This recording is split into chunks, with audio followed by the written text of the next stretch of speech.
Today we are going to talk about case number 4, Just Window Dressing by Michelle Amazeen. This case study is about a CSR initiative by Gap and specifically the Gap Red Sales and CSR campaign. CSR stands for Corporate Social Responsibility, a buzzword for the way a company is supposed to adhere to ethical standards. Many of today's organizations look to strengthen their reputation and brand through CSR initiatives. But there are conflicting values between profits versus social ideals, which leads to the question about CSR initiatives. So, are CSR initiatives created as a way for corporations to cover their profiting nature? Or is it possible that companies want to give back to the society they profit from? This case study looks at Gap Red CSR campaign and evaluates if it strikes the right balance between profit and social responsibility. The Global Fund was an independent financing organization that raised billions of dollars through philanthropy and contributions to fight AIDS, TB, and malaria in Africa. And the Buy Red campaign is a business model created for participating companies to raise money for the Global Fund.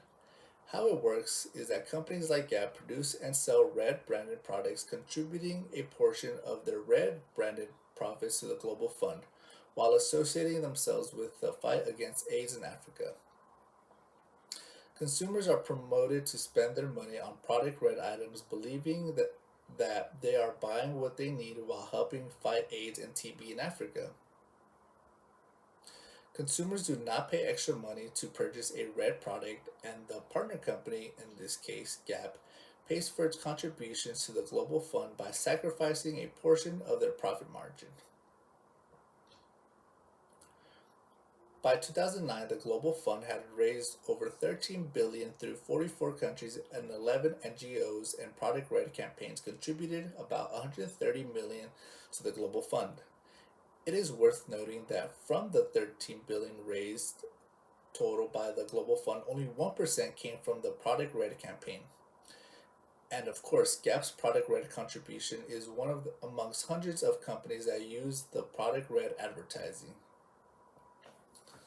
Let's dig deeper into Gap's Buy Red campaign and see if it achieved the mission goals it set out to do. Gap's mission goals were 1. To raise money for the Global Fund. 2. Raise awareness about AIDS in Africa. 3. Strengthen ethical trade practices in Africa. More than ever, multinational corporations are criticized as greedy, heartless entities that place profit above all else. To offset this negative image, many corporations advertise a virtuous line that they care about the society because it costs very little to find a cause and then proclaim a policy of caring for the world. And that is why when you look at deeper into the CSR campaigns, in many instances you notice there are conflicting values or of profits versus social ideals. Yet at times, CSR achieved both goals, adhering to social responsible missions while finding profit. Did the Gap's Red campaign also accomplish both goals? Digging deeper into Product Red ad campaign, we see that sales-wise, this is a minimal sale campaign and its mission more focused on the do good part of the campaign. However, due to limited range of Gap Red label products moving past t-shirts, consumers' choices became quite limited, which points to what is fundamentally problematic with the Gap Red campaign. If doing the right thing was purchasing a Gap Red product, why wasn't all Gap merchandise following the Buy Red business model? It is here where we note that Gap's ethics system shows to be situational rather than foundational. Coming from a $16 billion a year company, Gap's $2 million donation to the Global Fund seems very underwhelming. So let's check into other aspects of Product Red CSR. Was Gap successful in raising consumer awareness about AIDS in Africa? Unfortunately, we cannot answer that as Gap does not provide any additional data, and therefore it is impossible to determine what percentage of consumer awareness was raised. Finally, Gap has identified establishing ethical trade as a third goal of the Red campaign, but again, Gap admits that only portions of their red merchandise were manufactured in Africa. and the current suppliers were unable to meet demands of their entire product line. So, was this ethical trade also just a mere lip service? Gap, as a red partner, committed to participate for at least 5 years.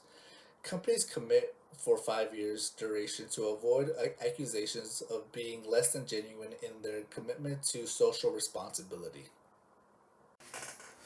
But considering Gap's final $12 million contribution after 5 years by a company with $80 billion in revenue in the same period leaves us with one question.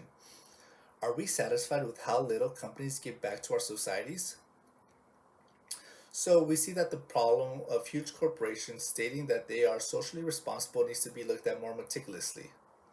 Authors Nicola and Eckenberry report on social responsibility by corporations, and in their report, they raise concern about increasing mixing of consumption, media celebration, and philanthropy, or what could be called consumption philanthropy. They define consumption philanthropy as when one purchases a service or product because of a perceived association with a charitable cause.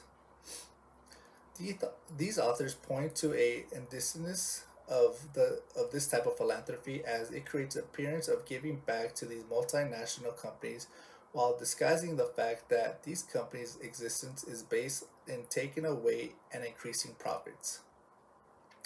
Gap's participation in the Red campaign seems suspect from this perspective as well. There are also companies such as Covalence, which are created for the purpose of evaluating and ranking these multinational corporations in their social responsibility. Covalent, a Switzerland based company, uses thousands of documents from the media and other sources to create a reputation index called Best Ethical Score. Covalent evaluates 20 multinational companies in 10 major sectors. Gap was included in the Covalent analysis, and among 20 companies within the retail sector, from 2002 to 2007, Gap was ranked anywhere from 3rd to 5th. Lastly, the Gap Red campaign goal was to strengthen ethical trade. Gap committed to the long-term economic development of Lesotho, a country of 2 million where manufacturing accounts for 75% of its total exports. Gap advocated the U.S. government to pass the African Growth and Opportunities Act, which provided preferential trading agreements for product apparel from Lesotho into the U.S. market. So, in summary, we could say that Gap's CSR campaign demonstrated its efforts to promote ethical trade, have long-term commitment to Red campaign, brought awareness of AIDS epidemic in Africa, and set relatively high ethical reputation standings in the apparel industry. Therefore, we could state that Gap's participation in the Red campaign went beyond ordinary window dressing. Wasn't Gap's Red campaign in fact leveraging social responsibility for capitalistic enterprise? Perhaps it was, but it also helped promote ethical trade and brought awareness to the AIDS epidemic in Africa. While it showed long-term commitment to social responsibility by Gap, because dismantling the US capitalistic system is unrealistic. An alternative is that we need to operate within an existing system as a socially responsible manner as possible.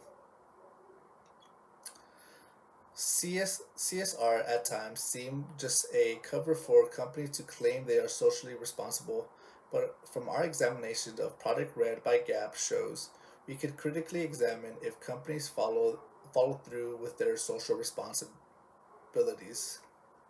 Once Once campaigns commit their mission to become ethical, accountable through long-term public scrutiny, we could make sure that a corporation is genuinely committed to social improvement.